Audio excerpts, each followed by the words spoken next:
and welcome to The Untold with your hosts Hussein Ajouz and Ahmad ALMazeedi.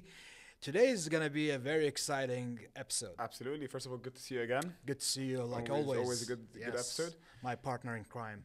Today is different. Yes. Today is all about English. Yes, it's all about English and how to actually learn the language rather than, studying it as a subject.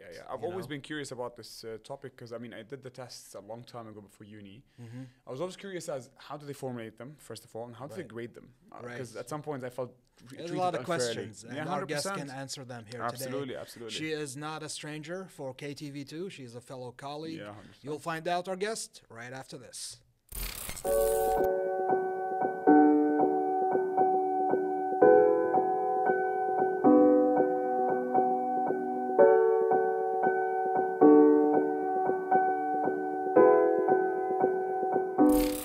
We're back from the break to finally welcome our special guest today, Fatemah Alawadi. Fatemah, it's such a pleasure for you to be on the Untold family. Thank you so much for being here. Thank you very much, Hussein, and thank you very much, Ahmad. I'm so happy to be here. This is exciting, actually. Yeah, welcome on the show. You're not is. only a friend, a great colleague here for KTV2. 100%. Yeah. So I think the big question we'd like to start with, you're someone with tremendous experience in English in general as an instructor. You have more than 15 years of experience, is it? Yes. So perhaps the broad question is, tell us a little bit about yourself, like your story, the 15 years of experience. Where does it come from? Okay, so first of all, I grew up in a house where we spoke English. Convenient. Like most people in the 90s, we would watch TV and we would watch actually KTV2. Yeah. And we would listen to songs, and that's how we picked up English. Okay. So, but as for my education, I studied in government school from grade 1 till the last year of high school. Yeah. So I just want to say that picking up English is very easy once you practice it every day. True. So after that, when I moved to Montreal to study and to work, I started picking up French. Because in Montreal you needed to learn that's French. what we speak, Right, yeah. And when I saw the way that I tried to learn French as an adult, because I don't remember how I learned English because I was young. It just happened. Exactly. It just happened. So when you're an adult and you start learning another language, your perspective changes, right? And then I came back to Kuwait in 2010, and people really made it so difficult to learn English. They made it like it was impossible. Is it because people don't practice, don't Exactly. speak it? Okay, fair but enough. the thing is, they didn't know it was that because they didn't practice. Yeah. Right. So I started teaching my friends, my colleagues, my coworkers, in order to do this, you need to do that. In order to pronounce this word, you need to do this. And I started teaching them, and you know how I got into it? I was like, fine, I'll do it. Yeah. But I'll tell you something, and this is the first time I say it. No one knows this. Oh, okay. Fair Only enough. on The Untold. Yeah, I was never passionate about becoming a teacher. Oh. I never wanted to teach English or any other language. Then I what was happened? into history and archaeology. So then I guess the question is, how did you become a teacher? How did you end up being a teacher? The thing is, I said to myself, I'll do it. If Was it like a challenge to yourself? it was to help more people because I saw a different pattern here in teaching. I'm not saying all teachers are bad, but the majority of them were teaching as if English was a subject. It was not a language. So there's a difference. If you want to learn about history, you read about history and then you go take a test because you have information. But language, you need to practice. The first thing you need to do is to listen to the language. Of course, Then after that, you need to speak. But why did you focus on English, not French then? So when you came back, you came with 2 languages, but you specifically chose English as a language to spread awareness of. Because first of all, English was stronger. I spoke English stronger than French. And then second of all, in Kuwait, English is more popular and more in demand. Now, when you start teaching English, you need to teach people how to converse, how to speak. And that is the essence of the language. Yeah. If you go anywhere and they don't teach you conversation, get out of that place. If you go to an institute or a school that they say, oh, we teach English here, there's no conversation in the syllabus, get out Like of, they take teach your you a money and monologue get out. kind of approach. They don't teach you how to have a dialogue with people. Right. Exactly. And So that's you what's listen missing, and speak. You listen and speak. Okay. Grammar is not important. Well, I mean, I think I'm sure. how about you explain that? It's what? Sorry. Yeah, So for grammar? Yeah. Okay. So grammar is not important for, let's say you don't know how to speak English. Okay. Grammar is not important for you. To study grammar is not important for you. To study grammar is important for me to teach you how to speak English. of course. Okay. But why do you need to study grammar? Just speak it and grammar will fix Come itself naturally. because you need to Yeah. listen. Exactly. Okay. You need to listen and imitate. Yeah, You know, of course. I often tell my students, you guys need to be like parrots. You need to imitate. And they go like, but isn't that like memorizing? No, imitating is not like memorizing. Imitating, for example, if Hussein here, he said, I gotta go. Yeah. And me as a first-time English student, I gotta go. I have to repeat exactly how Hussein is saying Because it. practice makes perfect, right? That's what they say. Practice makes perfect. I have a question. I'm actually very curious. I've never asked myself this question. So perhaps you can tell us more about this. Why is it that the English language specifically is the actually globally known spoken language? Like, why isn't it French or Italian? So Is this there goes. something? Yeah. So this goes back to the British Empire. Yeah. Okay, fair. So it And goes. yes, exactly. I was about to say, yeah. So you know the history. Yeah. So and it's actually very interesting because many languages, including Pidgin language. Yeah. Okay, so the Pidgin language came from Chinese mixed with English, and how they did that was when the workers would go to Britain, they wouldn't know how to speak English. So they would say, for example, mug, and then another person will say cup, and then they would come up with a word that, you know, defines this mug or cup. Yeah. So maybe it will be mup, you know? So for example, in Pidgin, in actual Pidgin language, which is a language nowadays, you say, me no come tomorrow rain. Okay. I'm not coming tomorrow because it's raining. Right. So, or sometimes they will say, my no come tomorrow. So I'm not coming tomorrow. So you see what they did there? Yeah. They tried to see the common factor. And what do you understand? Do you understand that this is a mug? Okay, mug, no, like that. So that's how they spoke. Okay. And from that, they tried to learn, you know, the proper English. Yeah. And then the grammar changed, the vocabulary changed. We course. borrowed, we as in the English course. language, borrowed from Latin, French, and many languages, and then English became the English that we know today. But actually, English is a Germanic language. So it's the cousin of the German language. What I'm so sorry, but what is? I mean, I've asked you two. I'm all into history apparently, but what is Pidgin language? And for anyone watching. Oh, okay. So Pidgin language is a language that developed back in you know, more than 200 years ago, when the British Empire was expanding, and a lot of people would go to Britain to work. And because they came from different parts of the world, because we're talking about more than a quarter of the world was under the empire, the British Empire. So people would come from China, from let's say the Caribbeans, and they would come and try to work, and they wouldn't know how to speak with one another. They wouldn't know how to trade business, right? So they came up with this language based on English. To adapt. Yes, exactly. Okay. You're good now with the history No, stuff? no, fair. You're I good mean, with the history I'm stuff? fine with that, to be honest. I mean, So, okay, cool. among your career, you're focused on getting students ready for 2 English placement tests, either the TOEFL or the IELTS, right? Yes. And what is like, how do you prepare one for those tests? Okay, so first of all, we're going to define the IELTS and TOEFL, Yes, if you don't please. mind. Yeah. So IELTS is the International English Language Testing System. Yeah. And the TOEFL is a test of English as a foreign language. Yeah. When I say foreign language, it means that, for example, us in Kuwait, we have a foreign language that is English. Okay, so English is not the second language in Kuwait. English is not the second language. No. What would be considered the second language of Kuwait officially?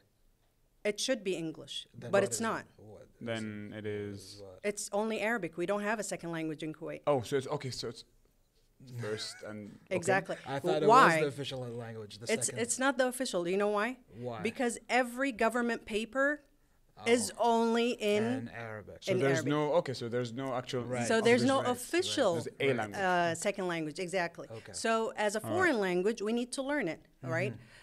Now for the IELTS and the TOEFL, I need to know if Ahmed knows how to write essays, if Yeah, Ahmed of knows course. how to discuss or have a conversation with the professors when he applies to our universities. That's why I give you the tests, right? So they're aptitude tests. They will tell me the performance of the student in the future. They're not achievement tests. Achievement test is after you study, let me see, Yeah. let me test you on what you know. Right. The aptitude test is before you study, let me see where you are. And those are the tests that we kind of like do to apply to university Exactly. courses and whatnot. Exactly. So what I do is first I take, for example, Ahmed. Ahmed, Yeah. you're my example for today. It is okay. Okay. Lucky So you. first of all, I would say, do you have any background in English? And Right. let's talk a little bit. Let me hear you Yeah. talk about this and that. And I would give you some topics, and I would give you, some examples.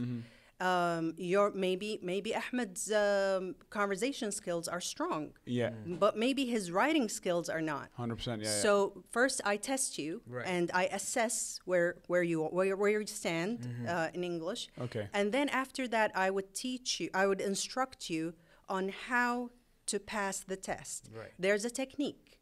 So, for example, first writing or writing task 1, let's say, is a report. Do you know how to write a report? In the report, you cannot write in my opinion Why as a not? conclusion. What do you mean? Why not? Why can't you write in my opinion? So I'm because curious, this is no, a report, for the yes. people watching, not for myself. by the way, yeah. Exactly. No, a lot of people actually Yeah. make that mistake. Of course. Their writing is perfect. Right. But then they tell me, Miss, I got a 5 or a 6 Yeah. in the. Right. And then I tell them, okay, did you write this and that? So it's very objective. It's Okay, not okay. subjective. The report, you Yeah. have to write exactly what you see as it is, as a Yeah. machine. So you are a computer, like rephrasing the Yeah. report for me. That's how you do task 1. Okay. You don't just summarize and then tell me what your opinion is. I'm not interested in the opinion if it's a report. Task 2, however, which is also in the IELTS, Yeah. is the essay. Here you can just drop all That's your free flow, emotions, free flow, all of yes, okay, fair. exactly. A question about these tests actually, because I feel so I've done them ages ago, right? Okay. And my friend did them a few months ago. And what I was asking, I was having this conversation with him, and he told me that it's the exact same structure as it was when I applied to university. So perhaps the question is like, why aren't these? Are they evolving? Are they changing with the changes in our mindsets and how we learn, how we practice? ChatGPT now. I mean, it's the way we consume information. Why are they still the same? Okay, so you know how when you want to go through an interview, Yeah. Right. and the management, they know what to ask. Yeah. And they ask, for example, because you have hundreds of applicants, so they ask 5 questions, and from those 5 questions, we know the candidate Yeah. is, Right. right or wrong.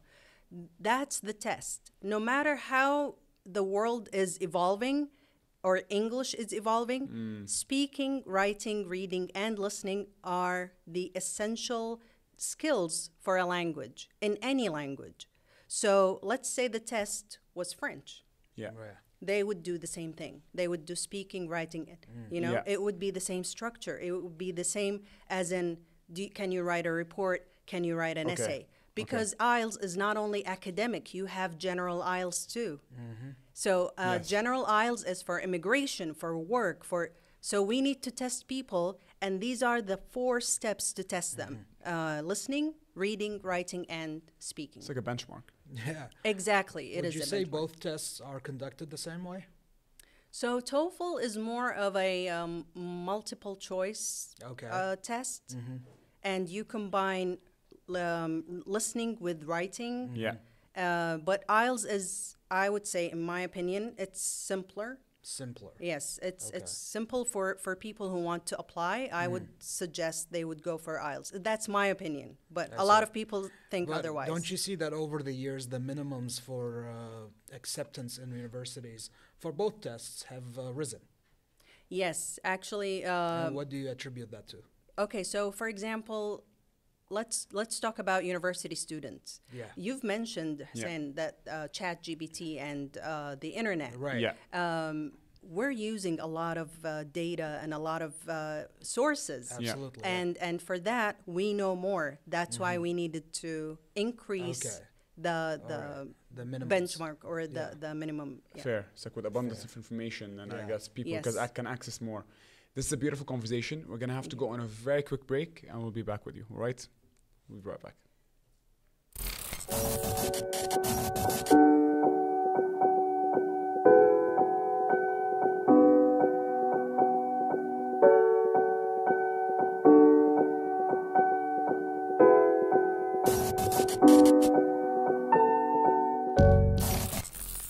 All right, we're back on the show on the Untold, continuing the conversation with our dear guest, Fatemah Alawadi. So we've been talking about TOEFL and IELTS, and as a instructor for these preparing students, do you yourself take them annually or at some point just to see it, or how do you go about staying up to date on the tests? And I like that question. Thank you for asking it. Actually, this is very important. You should, I mean, as an instructor for IELTS and TOEFL, Test I yourself. should test your, yes, I should Okay. test myself. The last time I did it was, I think it was pre-COVID.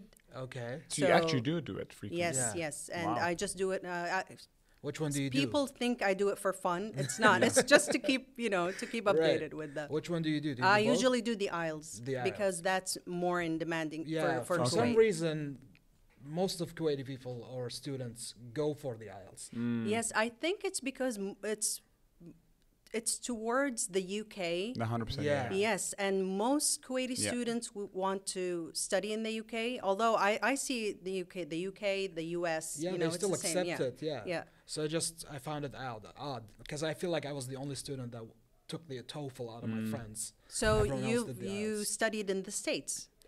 Yes. so that's why you yeah, go- yeah. Yeah, so I'm the opposite because obviously the UK. So I think the IELTS is very important. in the Yeah, UK. it is. Yes. It is. And actually, the IELTS is accepted in almost everywhere. Everywhere, yeah. Yes, yes, almost, it is. Yeah. And the TOEFL is accepted in the UK as well? It is, I think. I think you can. Yeah, You can do so either it's or. optional. Yeah, you can do Yes, either or. you yeah, can. yeah. Okay. However, not all universities accept TOEFL. Oh, I However, see.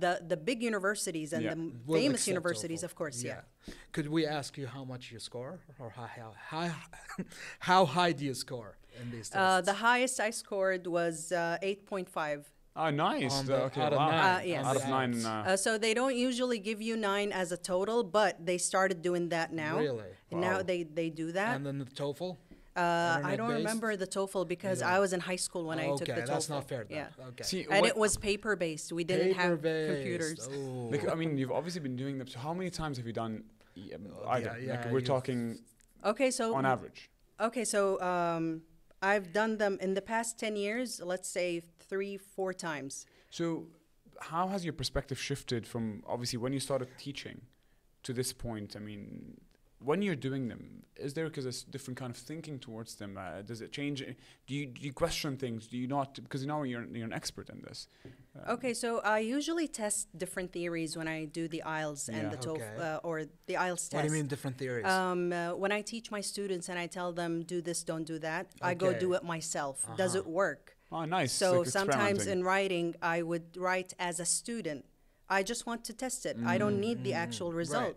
And I got 6 in writing, which Okay. is, it's mediocre for me, Yeah, yeah. but it's very good for students. student. But Of I'm course. like, what was it that I was doing that got me 6? So, and then I write it down. Yeah. And I tell my students, don't do this, Right. So I try to tell them to aim higher Yeah. for their IELTS or their TOEFL tests. It's like testing and reiterating kind of thing. Yes. So Okay. when you do the tests Yeah. and when you take them, you actually think that this is easier than I thought. I just need to tell the students to do this, and we crack Yes. the code. And there's actually a technique for that. Oh. Yeah, because a lot of people who speak English as a first language Yeah. wouldn't be able to get past 7 in the IELTS or TOEFL. True. For whatever reason, native speakers have problems with grammar and writing.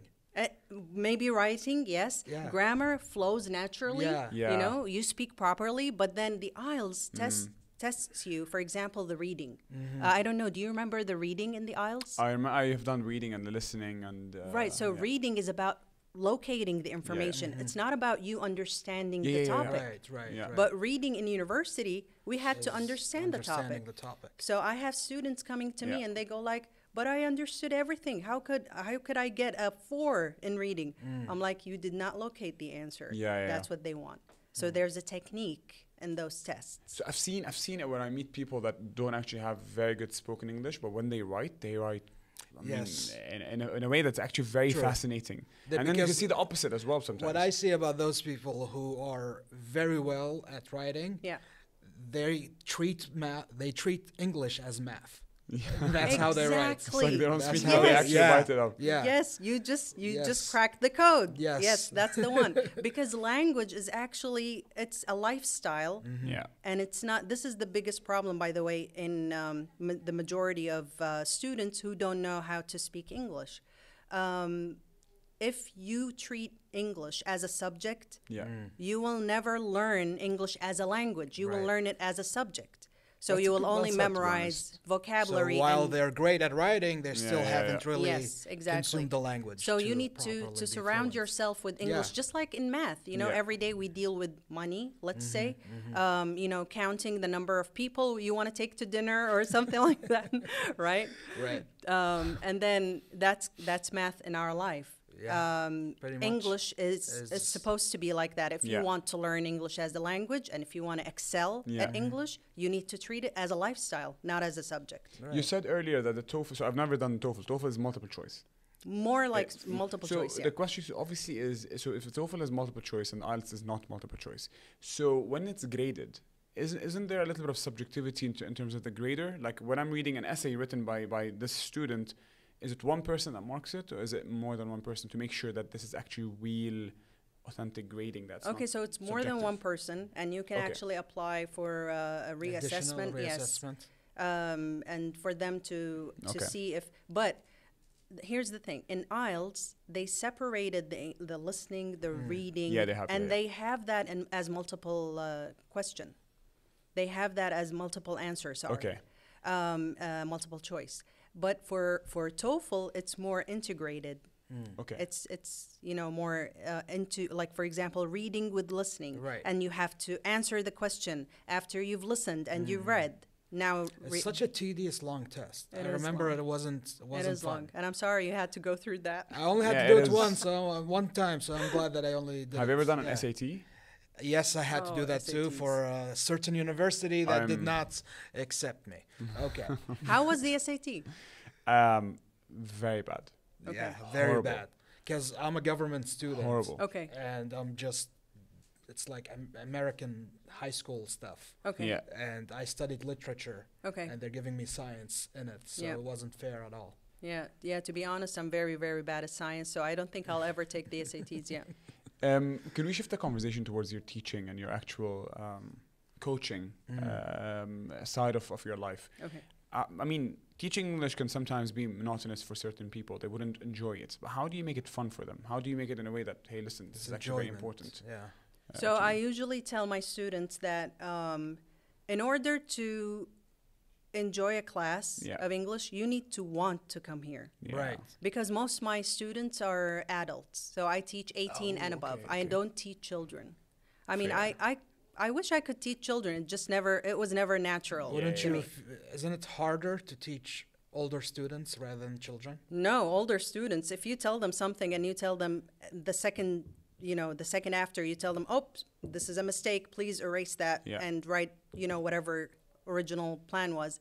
In children, Yeah. that's so difficult. Because you're instilling something in them. You're Right. actually talking to their minds, and their minds are sponges. Adults will actually take it on board and they take So, action. Yes. So you're saying Teaching English or teaching a language for children is more difficult than for adults. Interesting. Yeah. The teaching part. Yes, the teaching But part. for them to learn it, it's easier as a child. Exactly, That's because an their mind is interesting a way sponge. to look at it. Of course. Yeah. Okay. Of course. So, for example, I tell them that you want to come here, not that your job demands English and you Right. have to do the right thing Right. and come and enroll in English courses. That's not going to teach you English, or that's not. And then I tell them, and then when they ask, for example, one student asked me, "How can I be passionate about learning English?" And I'm like, "You can't. You have to want it. True. You have to. I mean, you you know, have to 100%. You you want to have- converse when exactly. you communicate. And I'll give you a very good example. My sister was laughing at me when I told her that, Bridezillas? Bridezillas. Yes. So the crazy bride that's her wedding is coming up, Okay. and she wants everything to be To be perfect. perfect. How passionate is she about her wedding? Quite passionate. Right. Right. You need to be that passionate to learn the language. Imagine you get married to English courses. Exactly. I mean, I guess she did. Exactly. You have to be very. That's why I told you in the beginning that I said, okay, fine, I'll do it. I wanted to correct some consumptions about Yeah. English and Okay. English Okay. learning. And I see you doing that through your social media. Yes. And I love what you do. You break it down, you make it enjoyable to just watch Yeah. and entertaining at the same time. And I'm learning something. you know? Really? Well, that's what. I mean, you're pretty good. You don't need, but thank you very much. That's a compliment. Yes, and it's just great. So how did you come up with the social media aspect of teaching and the videos you make? Yeah. So it's purely, because social media is word of the mouth. Right. And then it spreads very fast. And I wanted to teach as many people as possible. Yeah. For example, when I tell people you don't need to study grammar, I need as many people as possible to know You they don't need to study come and study. This is a big statement, by the way. It is, It because is. a That's lot why of people. I made you explain it earlier. Yeah, because a lot Yeah. of people don't agree with me, and this is part of teaching as a method of teaching. Right. You don't need to sit down and say subject, verb, object, S, V, Yeah, O. yeah. It's not math. It should be like math, but it's for the teacher Right. as a math, equation. But for students, you just need to listen and repeat. Naturally Yeah. understand the Exactly. language. Because if I tell you, for example, how did you learn Arabic?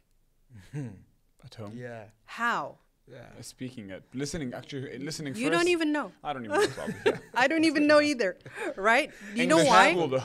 Exactly. You know why? Because we learned it naturally. 100%, yeah. So you need to treat all the languages that you learn. If you Yeah. want to learn them very well, you need to treat them as a first language. That's amazing. If we were to kind of like dig deeper into your actual class, do you remember like an experience where someone passed through something, got accepted at a very good university, something that you're proud of, that you were kind of like influencing with your students? Do you remember? Is like a story you can share with us? Oh yes, actually, my good friend, Yeah.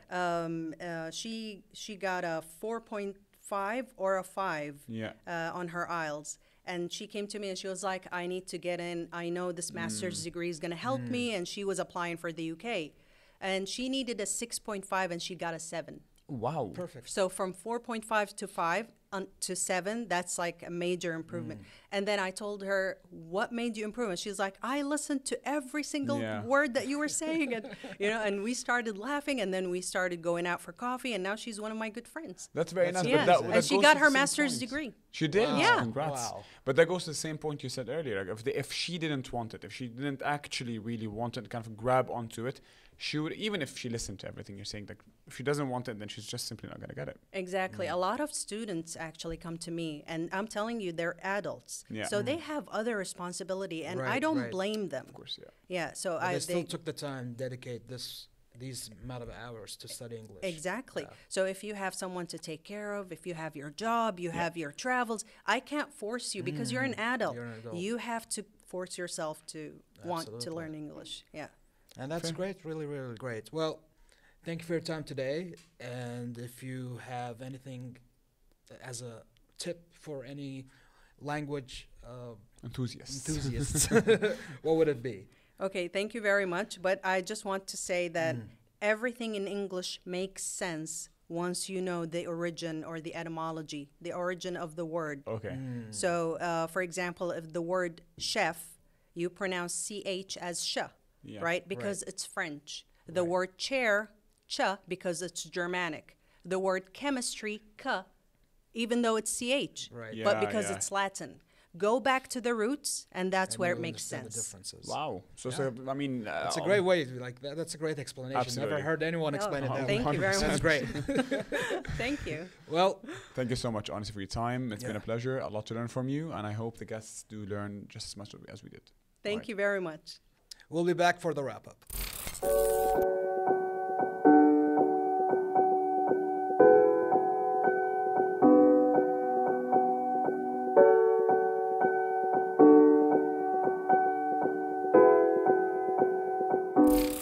What a beautiful episode today with Fatemah Alawadi. Yes. As you said at the start, a lot to learn from Yeah. Fatemah. She's Especially the last thing she said, right? 100%. Yeah. As I always probably used to tell my friends, actually, because I've heard it many times where people would say chemistry, and I think I would never, I never just we never understood thought about it, you know? It just came naturally. 100%. But it is an interesting question to ask. Yeah, yeah. and now we know. Absolutely. I think Right. it's very important to kind of like have a dialogue with someone. That's actually how I learned English, to kind of like have a friend that you can talk to, and then from that practice. What language do you want to acquire next? So we got the English down. I would love we got the to Arabic down. French. French, because you're people Lebanese. speak- yeah, is that what it 100%. is? It's in the blood, man. It's but in I the blood. It's not in my blood. I tried learning French. What language do you want to know, Ahmed? English?